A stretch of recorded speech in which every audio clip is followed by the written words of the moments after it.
Hello everyone, and now welcome to a game between Infi versus 15 Sway, this game taking place here on Northern Isle. 15 spawning as the, yellow Night Elf on the top right hand side of the map, meanwhile Infi spawning as the orange orc on the never fails. Start casting and then I have to sneeze. Infi spawning as the orange orc on the bottom left. Farseer grunts most likely to open things up. We may see a war mill as well as game is getting underway and started at this 2-minute mark. Farseer already out, Keeper of the Grove already out, Ancient of War doing his thing, tanking that damage, allowing the Archer and the Keeper of the Grove to quickly clear out this creep camp. Now, it looks as though Infi is going to be going for creeping early on, perhaps trying to get to level 2 first before moving on out. The Farseer is able to use those Spirit Wolves, absorb a bit of damage, and then, put a bit of pressure on that Keeper of the Grove. The Keeper of the Grove, however, wants to get to level 2 and then get Entangle. Now, for years past, and the Keeper of the Grove, it wasn't he is a really intensive mana-based hero, but it works for the Night Elf because of the access to those Moonwells. It's also one of the reasons why Night Elf often goes for Tavern heroes more than any of the other races, as the Tavern heroes are generally very mana intensive. With that, the Keeper of the Grove is one of the few early heroes that can actually go for 2 mana based abilities early on and still have it work out well. A lot of the other opening hero choices often go for a skill ability and then an aura of some sort. Any hero is viable for Night Elf because of Moonwells. Yeah, that's pretty much the chase, or pretty much the standard here is the Keeper of the Grove trying to, finish off that last Spirit Wolf before the Spirit Wolf gets a shot off onto that Archer. Elf is not OP. Do not take that as Elf being OP. You remove Elf and then suddenly, if there were no elves in a tournament, I would say Undead would probably win the majority of them, just because elves are part of that crucial balance in the overall races. Right, Night Elves also have I guess I would say has a little bit more problems trying to go up against human overall, but then again, human has a difficult time going up against undead. Hugh is OP, that's why Blizzard nerfed it to the ground.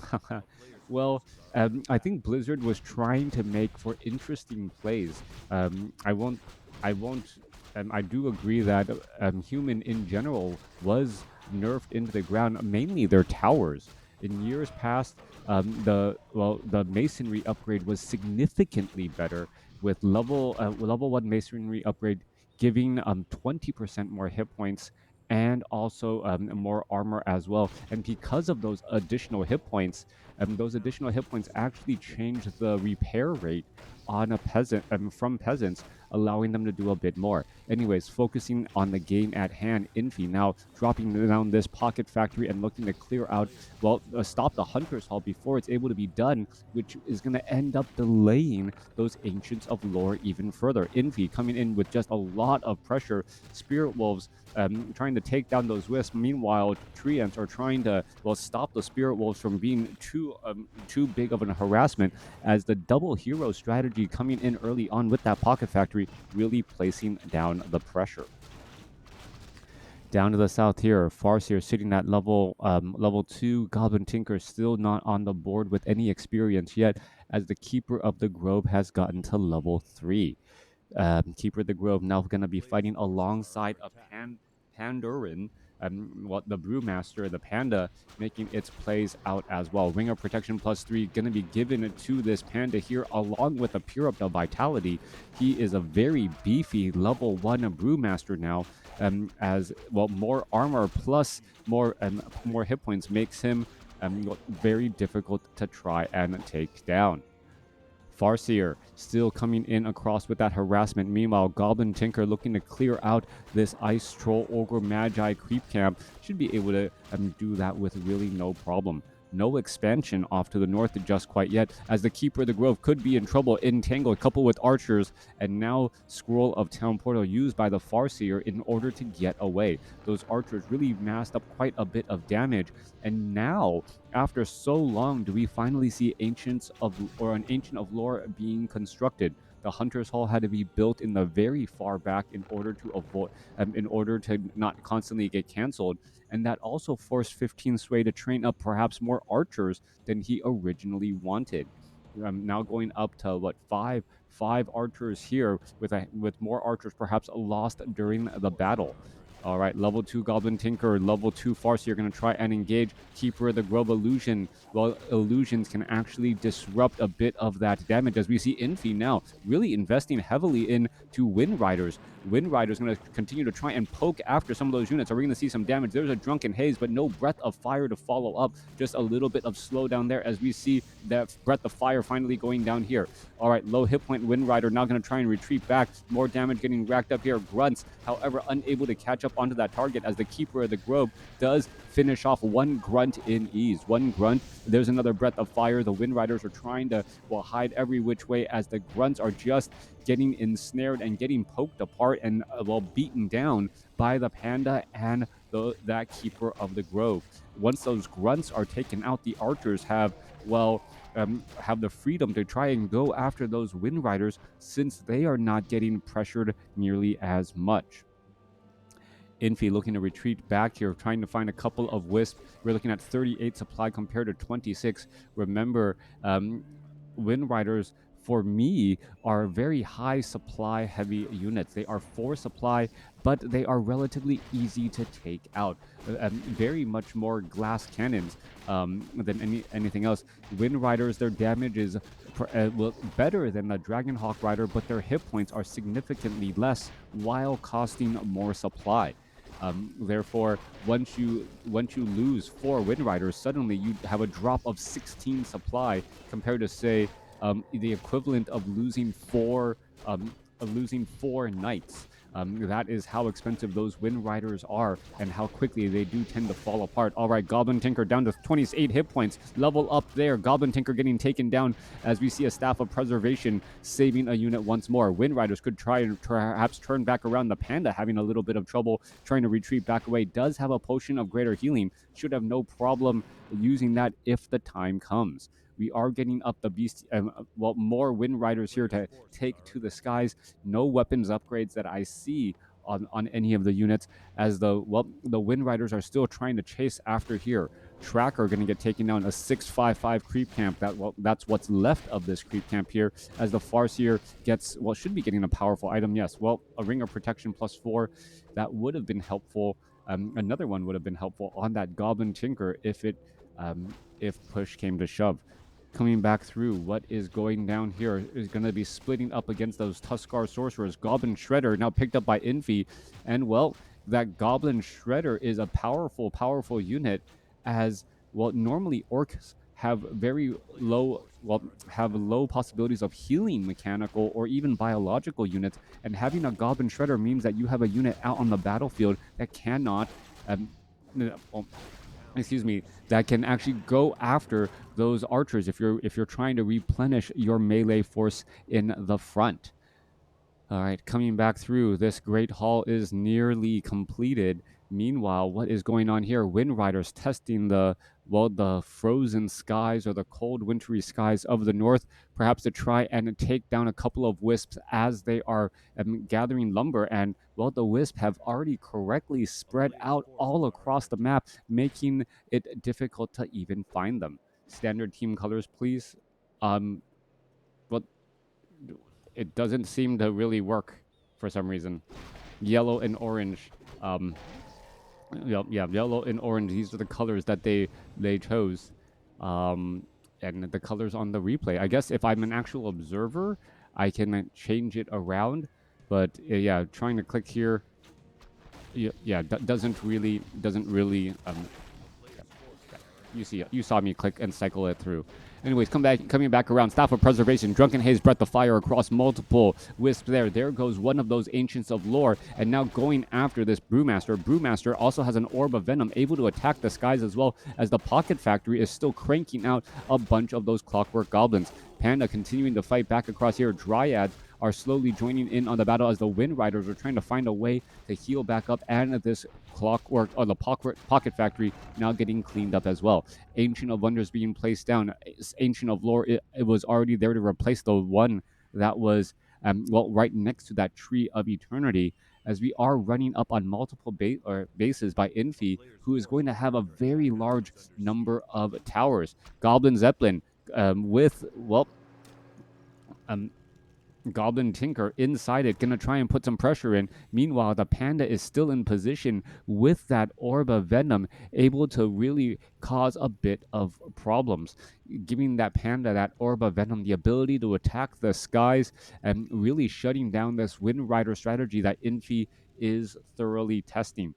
Coming back through, Farsi are going to try and engage off on the far side here, perhaps take down these Ancients of Lore. Panda now going to be pulled away as the, Wind Riders are already here, pelting down that Ancient of Lore pretty quickly. Are we going to see a Drunken Haze, Breath of Fire? No, we are not. Not going to be fast enough, as the Wisps are getting taken down, and now we have a level 3 Goblin Tinker, a little bit stronger, hitting a little bit harder, as well as we see a Breath of Fire push back that through as again. Meanwhile, Wind Riders are now going after the Entangled Gold Mine, trying to disrupt a bit of mining. 15 Sway going to have a lot of problems, as he's now starting to fall behind even more economically, with Infi's expansion already up and operational at the 6 o'clock spot. Goblin Tinker now making its way back down. Farseer getting very close to leveling up as well. Is it going to try and take down this Ancient of Lore? That is the question. Down to 12 hit points, and it gets taken down, giving level 4 to that Farseer. Level 2 Chain Lightning now on the table to try and, perhaps chain around all of those Wisps, as well as 15 Sway constantly repairs this Entangled Gold Mine. Down to the south side here, we see full saturation at that 6 o'clock expansion location.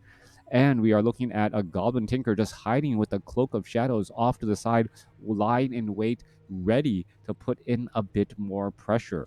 Goblin Zeppelin, still full on hit points, going to be ready to go here. Wind Riders looking to pelt this down again, and 15 Sway starting to just buckle under the unrelenting pressure of Infi on the base.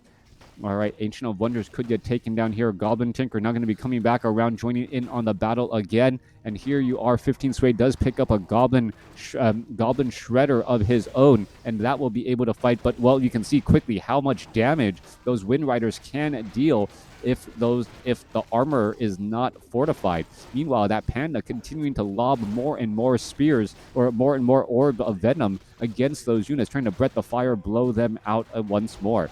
All right, still, are we going to see what is going on there? Druid of the Claw down to 21 hit points. You can see the Envenom Spears, even with Rejuvenation, really offsetting how much healing it can be done right there.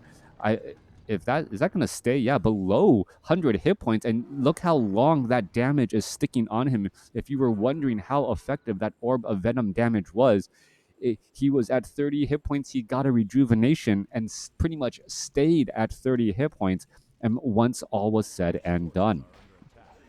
Envenom Spears stacks from different Wind Riders. That's the reason why that damage seems so strong. Wind Riders continually putting pressure now, trying to shut down this Entangled Gold Mine. Farseer doesn't have that much mana, but the Pocket Factory is, cranking out those Clockwork Goblins, and by, having those Clockwork Goblins die next to the Wisp, they're also dealing damage to the Wisp, trying to do some repairs as well. Panda continuing the fight. There is that Orb of Venom attacking up onto the high ground. Are we going to see a Drunken Haze, Breath of Fire? More damage coming back on through. Farseer summoning in more Spirit Wolves again.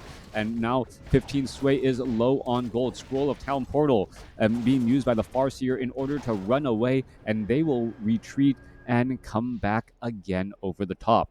Keeper of the Grove sitting at level 4. We are looking at 2 Druids of the Claw, perhaps going to try and scout out the expansion location and see that Infi has been mining from 2 bases for so long, with the main base still with plenty of gold. Keeper of the Grove now looking to get to level 5 off of this creep camp here, taking down this Arachnid. The Web Spinner should be, cranking out a couple of Skeletal Warriors as well. as we're looking at the level 4 Panda still with that potion of greater healing, and a good job by Infi ignoring trying to take down that panda, knowing that even with Envenom Spears, that panda who's been fighting amongst a bunch of Moonwells and having a potion of greater healing would just be a waste in time overall. Oh, wow, what a miscue right there. The web spinner bringing out 2 additional skeletal minions to take down one of the Druids of the Claw who were low on hit points.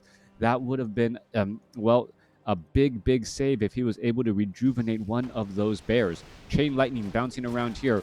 You can see the Wind Riders are just pelting down damage from the skies. Panda Staff of Preservation brings him back into the fight here. Troll Bat Riders also in the battle as well. So mass air strategy by the orc, and it looks as though it is gonna work out well. Wind Rider down to 2 hit points with that venom from that orb of venom as 15 Sway leaves the game due to unrelenting pressure by Infi, who now has taken, well, another base off to the north as well.